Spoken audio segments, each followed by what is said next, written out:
It's time to code functions. I am feeling pumped. I want you to code along with me. Go to a new colab.research.google.com window and open up a new notebook.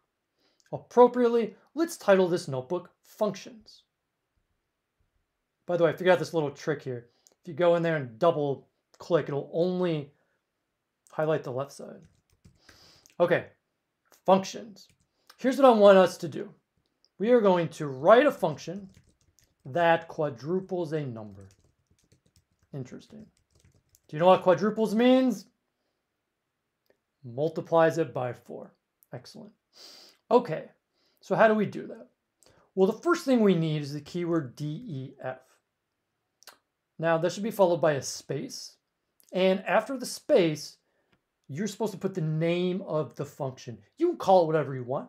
You can call it 4 times. Don't call it f. Call it something that actually means something to the user and other coders so people can know what it does. I'm going to call it quadruple, okay, because it quadruples a number. And then I need a parentheses. Inside of the parentheses goes the input.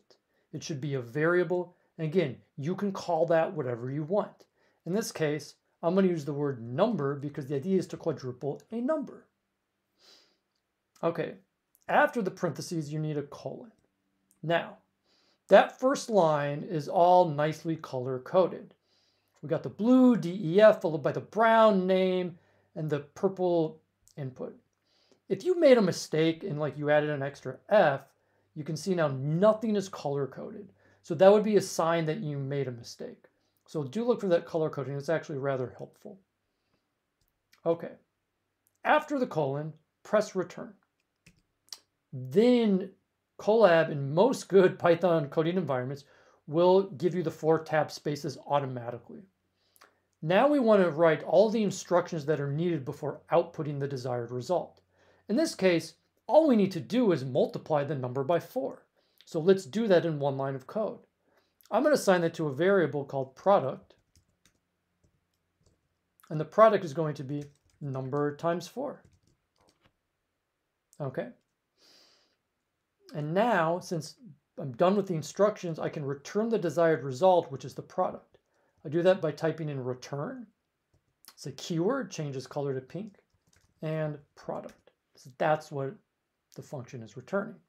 Okay, so let's go ahead and run that block of code. Press Shift-Enter. And if it works, nothing will happen. There just won't be any errors. This still doesn't mean it does exactly what we expect. Sometimes your function may not give you an error, but then when you run it, it may do something different than you think. So you always want to test your functions every single time you write one. Okay, you test them by calling them. So let's call the quadruple function. And how do we do that? Well, you call it by its name. It's named quadruple, so that's what you write. So QUAD. Look at this. It's provided as an option in Colab. I just think that's so cool, right? We've written something new, a new function, and now it's like a part of the Python library. That's just awesome. Now, when you see that, go ahead and use it. It actually helps to prevent errors because, how do I remember if I called it quadruple or quadruples with an S? So if I select it by pressing enter, then I'm guaranteed to get it right because there it is. Cool.